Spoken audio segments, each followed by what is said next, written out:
Hello everyone. So friends, welcome to Takshashila learning. SSC की scratch course की series में आज हम बात करेंगे रीजनिंग एबिलिटी के एक और इम्पोर्टेंट टॉपिक मिरर इमेज के बारे में। बट वीडियो को स्टार्ट करने से पहले मैं आपको बता दूं कि 13 जुलाई से ही हमने अपने इसी यूट्यूब चैनल पर ये सीरीज स्टार्ट की हुई है, जहां पर हम सभी सब्जेक्ट्स जो एसएससी के अंदर आते हैं यानी क्वांट, रीजनिंग, इंग्लिश और जनरल साइंस के टॉपिक्स को कवर कर रहे हैं। तो अगर अभी तक आपने कोई वीडियो मिस कर दी है तो उसे प्लेलिस्ट में जाके जरूर देख लें और आने वाले वीडियोस के लिए हमारे इस यूट्यूब चैनल को सब्सक्राइब कर लें और साथ ही साथ नोटिफिकेशन बेल को प्रेस कर लें। तो चलिए स्टार्ट करते हैं आज के इस टॉपिक के डिस्कशन को। So as the name suggest, इसमें देखिए होगा क्या, आपको क्वेश्चन के अंदर या तो कुछ अल्फाबेट्स गिवन हो सकते हैं, वर्ड या नंबर, और जब हम उन्हें मिरर के आगे प्लेस करेंगे तो कैसी इमेज फॉर्म होगी, इस पर बेस्ड क्वेश्चंस आपको एग्जाम में देखने को मिलेंगे। थोड़ा सा पहले बेसिक ओवरव्यू इसके बारे में बात कर लेते हैं। The reflection of an object as seen in the mirror is called its mirror image. तो देखिए, जो भी किसी भी ऑब्जेक्ट को जब आप मिरर के सामने रखते हैं तो उसकी जो इमेज फॉर्म होती है हम उसे क्या कहते हैं, मिरर इमेज। तो आपको देखिए एक चीज जो बहुत इंपॉर्टेंट है कंसेप्ट इस मिरर इमेज के अंदर, वो है कि देखिए जब भी आप खुद भी देखिए, जब आप मिरर के सामने खड़े होते होंगे तो आप क्या ऑब्जर्व करते होंगे, जो टॉप और बॉटम पार्ट होता है किसी भी चीज का, चाहे आप जब खुद भी खड़े होते होंगे तो वो तो देखिए एज इट इज रहता है, जबकि जो आपका लेफ्ट और राइट साइड होती है वो आपस में एक दूसरे के इंटरचेंज हो जाती है। यानी जो आपका लेफ्ट हैंड होता है वो आपको मिरर के अंदर कैसा लगता होगा, राइट हैंड, और राइट हैंड जो है वो आपको मिरर के अंदर कैसा ऑब्जर्व होता होगा, लेफ्ट हैंड। तो देखिए जो टॉप और बॉटम पोर्शन होता है, चाहे आप ऑब्जेक्ट को भी किसी के रखें या चाहे आप खुद भी आगे खड़े हो, तो वो तो देखिए एज इट इज रहेगा, जबकि लेफ्ट और राइट साइड जो होते हैं वो आपस में इंटरचेंज हो जाते हैं। और इस टॉपिक में से आपको देखिए एक क्वेश्चन देखने को मिल जाएगा अगर आप एसएससी के किसी भी एग्जाम की या रेलवे एग्जाम की प्रिपरेशन कर रहे हो, चाहे मैं बात करूं सीजीएल, सीएचएसएल, सीपीओ, एमटीएस या एनटीपीसी ग्रुप डी एग्जाम की। ठीक है, तो अभी देखिए मैं आपके साथ पहले कुछ कंसेप्ट भी देखेंगे, उसके बाद जो है दो क्वेश्चंस भी मैं आपके लिए लेके आया हूं जो एग्जाम में पूछे गए हैं, ताकि आपको एक आइडिया लगे कि कैसे तरीके के क्वेश्चंस आपको एग्जाम में देखने को मिल सकते हैं। और अगर आपको कोई डाउट है या फीडबैक है वो भी जरूर आप कमेंट बॉक्स में दीजिएगा। ठीक है, चलिए।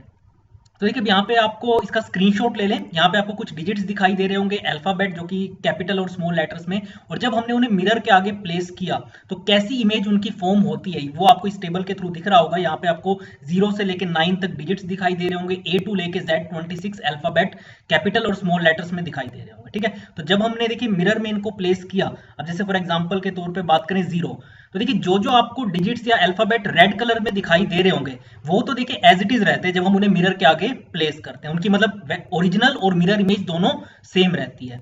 जबकि जो ब्लैक कलर में आपको डिजिट्स और अल्फाबेट्स दिखाई दे रहे हैं उनकी पोजीशन चेंज हो जाती है। जैसे मैंने आपको बताया, लेफ्ट और राइट जो पोर्शन होता है वो आपस में इंटरचेंज कर जाता है, जबकि टॉप और बॉटम एज इट इज रहता है। जैसे देखिए 0 की बात करें तो 0 एज इट इज आपको लगेगा जब आप उसे मिरर के आगे प्लेस करते हैं। 1 में आपको देखिए चेंज ऑब्जर्व दिखाई दे रहा होगा, वैसे ही 2 देख सकते हैं आप, 3 देख सकते हैं, ऐसे करके आपको सारे के सारे यहाँ पे डिजिट्स दिखाई दे रहे होंगे। दो ही ऐसे डिजिट्स है 0 और 8, जब हम उसे मिरर के आगे रखते हैं तो उसमें कोई भी उसकी इमेज में और ओरिजिनल डिजिट के अंदर आपको फर्क दिखाई नहीं देगा। बाकी सभी डिजिट्स जो है उसमें आपको चेंज ऑब्जर्व होकर दिख जाएगा, लेकिन 0 और 8 ही दो ऐसे डिजिट्स है जो एज इट इज रहते हैं, ओरिजिनल में भी और मिरर इमेज में भी। बाकी हम अल्फाबेट में अगर बात करें कैपिटल में, तो आप जैसे यहाँ पे देख सकते हैं A एज इट इज रहता है जब आप उसे मिरर के आगे प्लेस करते हैं, उसकी इमेज देखें तो। उसके बाद देखेंगे B, C, D, E, F, G के अंदर आपको चेंज ऑब्जर्व दिख रहा होगा। फिर H एज इट इज रहता है, ठीक है। फिर I आप देख सकते हैं, I एज इट इज रहता है। J में आपको ऑब्जर्व दिख रहा होगा चेंज, K के अंदर, L के अंदर। फिर देखिए M एज इट इज रहता है, ठीक है। ऐसे करते हो N में आपको फर्क दिखाई दे रहा होगा, O एज इट इज रहता है, ठीक है। फिर P, Q, R, S में आप देख सकते हैं फर्क। फिर देखिए straight as it is T से लेके T, U, V, W, X, Y, अगर आप इन सभी कैपिटल अल्फाबेट्स को अगर रखेंगे मिरर के सामने तो इनकी इमेज में भी आपको कोई चेंज देखने को नहीं मिलेगा। चाहे T की बात करें, U, V, W, X, Y, Z में आपको फर्क दिखाई दे रहा होगा। वैसे ही देखिए अब आप स्मॉल लेटर्स पे अगर हम बात करें तो A, B, C, D, E, F, G, H, I में अगर आप देखेंगे I एज इट इज रहेगा, बाकी A से लेके H में आपको चेंजेस ऑब्जर्व दिख रहे होंगे जब हम उसे मिरर के आगे प्लेस करेंगे तो।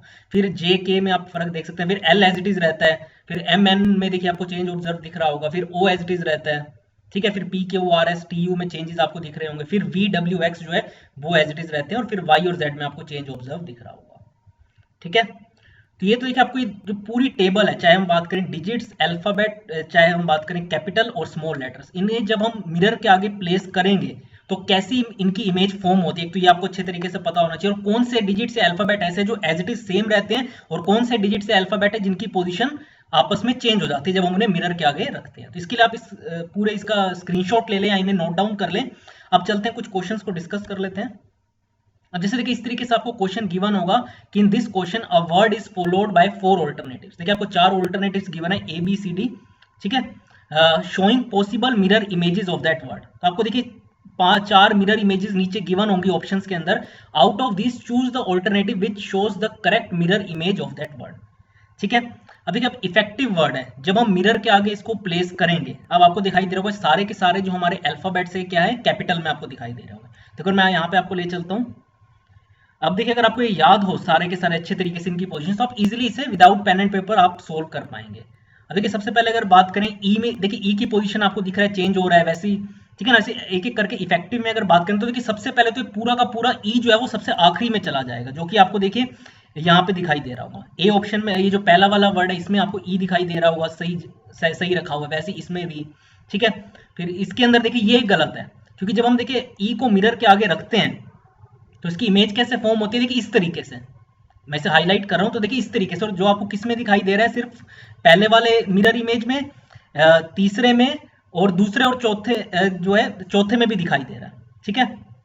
जबकि पहला सेकंड वाला हमारा यहाँ से एलिमिनेट हो गया। तो इस तरीके से देखिए आप ऑप्शंस को एलिमिनेट करेंगे। अब देखिए ई के बाद क्या आना चाहिए, एफ आना चाहिए, जो कि आपको थर्ड में नहीं गिवन, यहाँ पे देखिए वी गिवन है, जबकि यहाँ पे ई के बाद क्या आना चाहिए था, एफ आना चाहिए था, एफ की मिरर इमेज। तो इसलिए हमारा थर्ड ऑप्शन भी यहाँ से एलिमिनेट हो गया। ठीक है, इस तरीके से क्वेश्चंस को आपको सोल्व करना है, जल्द से जल्द इन्हें एलिमिनेट करें। अब चलते हैं देखिए फर्स्ट और फोर्थ वाले की मिरर इमेज को कंपेयर कर लेते हैं। अब देखिए यहाँ से सीधा पता चल गया एफ कैसा बनता है। देखिए एफ की मिरर इमेज होती है ऐसी, इस तरीके से, जिसमें हाईलाइट कर रहा हूँ। जबकि अगर आप यहाँ पे देखेंगे आपको फर्स्ट वाले में तो ठीक गिवन है, फर्स्ट वाले मिरर इमेज में, इसमें देखिए बिल्कुल एज इट इज लिख दिया, जबकि मिरर इमेज इसकी बिल्कुल उल्टी फॉर्म होती है। तो इसलिए हमारा यहाँ से अब देखिए फोर्थ वाले में एज इट इज जैसे एफ लिखा हुआ था वैसे ही लिख दिया, जबकि इसकी मिरर इमेज ऐसी फॉर्म नहीं होगी, जिससे हमारा फोर्थ वाला ऑप्शन भी एलिमिनेट हो गया। तो देखिए मेरा जब दूसरा तीसरा चौथा जब एलिमिनेट हो गया, तो ऑब्वियसली बात है इस क्वेश्चन का करेक्ट आंसर क्या हो जाएगा, फर्स्ट वाला, यानी ए ऑप्शन। तो देखिए इस तरीके से देखिए हमने सिर्फ अभी तो 3 की ही मिरर इमेज चेक की थी, उससे हमें पता चल गया हमारा आंसर कौन सा होगा। अब देखिए यही एस्पायरेंट क्या गलती करते हैं, वो पूरे के पूरे एक एक करके सभी अल्फाबेट्स को चेक करेंगे। जब आपको पता चल गया पहले 3 अल्फाबेट को देख के ई डबल एफ को चेक करके कि मेरे 3 ऑप्शन तो एलिमिनेट हो गए, तो ऑब्वियसली बात है इसका आंसर क्या होगा, फर्स्ट वाला ऑप्शन, ठीक है ना। तो इसलिए आपको आगे चेक करने की जरूरत नहीं है, जब आपको 3 अल्फाबेट से ही पता चल गया, आगे आपको ई C T I V E का चेक करने की जरूरत नहीं है। तो इसका आंसर क्या हो जाएगा, करेक्ट ए आंसर, ठीक है। अब ऐसे आगे चलते हैं। अब देखिए यहाँ पे आपको कुछ कैपिटल में अल्फाबेट्स दिखाई दे रहे होंगे, कुछ स्मॉल लेटर्स में, और साथ ही साथ डिजिट्स भी है 5 6 7, ठीक है ना। सो यहाँ पे भी आपको देखिए this question some alphabets and digit is followed by 4 alternatives showing possible water images of this alphabets and digits. Out of this choose the alternative which shows the correct mirror image. तो देखिए obvious बात है, जैसे भी लिखा हुआ है NU 5 6 P 7 UR, तो देखिए सबसे पहले हमारा यहाँ पे क्या आ जाएगा N, जो कि देखिए हमें थर्ड वाले ऑप्शन में गिवन है, ठीक है, सेकंड में गिवन है और फोर्थ में गिवन है। तो यहाँ से देखिए हमारा सीधा पहला एलिमिनेट होगा, क्योंकि यहाँ पे जहाँ पे R गिवन है, पहले अगर आप मिरर इमेज को देखें यहाँ पे R की जगह क्या आना चाहिए था, N, ठीक है ना। क्योंकि पूरा का पूरा मिरर इमेज मैंने आपको बताया लेफ्ट और राइट चीज जो है वो आपस में इंटरचेंज कर जाती है। टॉप और बॉटम तो एज इट इज सेम रहता है, लेकिन लेफ्ट और राइट चीजें जो है वो आपस में इंटरचेंज कर जाएगी। तो इसलिए हमारा यहाँ से पहला ऑप्शन तो देखिए सीधा सीधा एलिमिनेट हो गया। आगे चलते हैं। देखिए N तीनों का भी तक हमारा सही है। उसके बाद अगर U की बात करें, अब देखिए U जो है अब सेकंड वाले में गलत है, क्योंकि जो U यहाँ पे बनाया गया है सेकंड वाले मिरर इमेज के अंदर, ये देखिए वाटर इमेज है इसकी, ना कि मिरर इमेज है। वाटर के अंदर इमेज के अंदर क्या होता है, टॉप और बॉटम चीजें आपस में इंटरचेंज हो जाती है। जैसे यहाँ पे इन्होंने U को बिल्कुल टॉप बॉटम की तरह इंटरचेंज किया, जबकि मिरर इमेज में तो क्या होता है, लेफ्ट और राइट साइड जो है वो आपस में इंटरचेंज करती है। मिरर वाटर इमेज में होता है कि टॉप और बॉटम पोर्शन जो है वो आपस में इंटरचेंज होता है। तो इसलिए क्योंकि वाटर इमेज का क्वेश्चन नहीं है, ये मिरर इमेज का है, तो इसलिए यहाँ से हमारा सेकंड वाला भी जो है ये भी एलिमिनेट हो गया। तो देखिए हमारा यहाँ से फर्स्ट और सेकंड जो है यहाँ से एलिमिनेट हो गया। जैसे यहाँ से आप देख भी सकते हैं, मैं एक बार इसको सारा रब कर देता हूँ।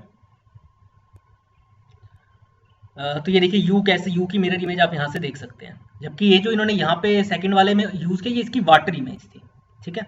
आगे चलते हैं। अगर बात करें इसका 5 देखिए, अगर आप देखेंगे तो दोनों में ही सेम है, ठीक है, ऐसी इसकी मिरर इमेज बनती है। 6 देखेंगे तो देखिए, अब देखिए 6 वाला जो है ये थर्ड ऑप्शन में बिल्कुल ठीक है, वो भी देखिए ऐसे नहीं बनेगी, वो भी ऐसे नहीं बनेगी, ठीक है ना।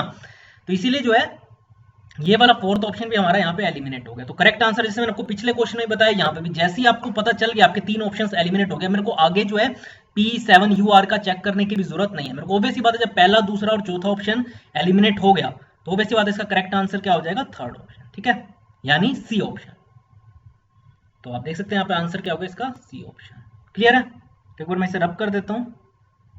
अब जैसे यहाँ पे देख सकते हैं, देखिए बाकी NU 5 का तो ठीक था, थर्ड और फोर्थ अगर हम मिरर इमेज की बात करें, लेकिन 6 के केस में इन्होंने अब जैसे यहाँ पे अगर हम चले, मैं आपको 6 का दिखा दूं, अगर ये देखिए 6 की मिरर इमेज ऐसी फॉर्म होती है, जबकि ठीक है ना, और 9 की आप देख सकते हैं कैसी मिरर इमेज फॉर्म होती है।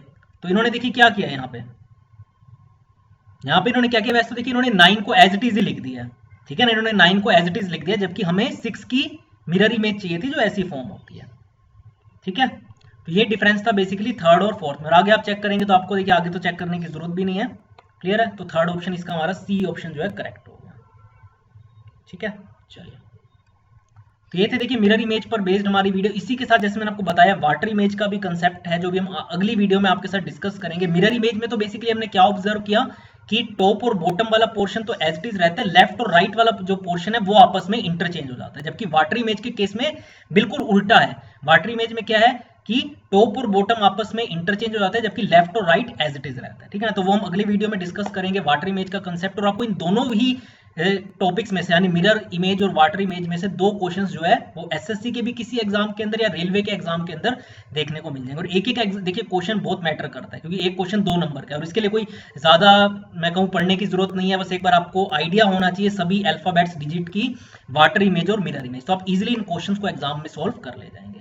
तो इसलिए आप हमारे इस यूट्यूब चैनल को सब्सक्राइब भी कर लें, क्योंकि आगे भी हम काफी सारे टॉपिक्स हमारे भी पेंडिंग है जो भी हमें डिस्कस करने हैं। इसके अलावा आप हमारी वेबसाइट भी विजिट कर सकते हैं जो कि है takshilalearning.com, जहां पर देखिए अगर आप बैंकिंग, एसएससी या रेलवे एग्जाम की प्रिपरेशन कर रहे हैं तो उससे रिलेटेड आपको कोर्सेज मिल जाएंगे, जहां पे हम 1 साल के अंदर या 6 महीने वाला भी आप कोर्स ले सकते हैं, जहां पे आपको पूरा का पूरा वीडियो कोर्स प्रोवाइडेड होगा। साथ ही साथ हम लाइव क्लासेस भी आपके लिए कंडक्ट करते हैं ताकि आप ऑन द स्पॉट अपनी क्वेरीज को और हम टॉपिक्स को कवर कर पाए। और इसके अलावा भी जो है टेस्ट सीरीज, बुक्स जो है वो भी सब चीजें आपको इसके अंदर प्रोवाइड की जाती है, क्लियर है। तो इसके लिए आप हमारी वेबसाइट विजिट करें और हमारे इस यूट्यूब चैनल को तो सब्सक्राइब करें। तो आज की इस वीडियो में इतना ही फ्रेंड्स, थैंक्स अ लॉट।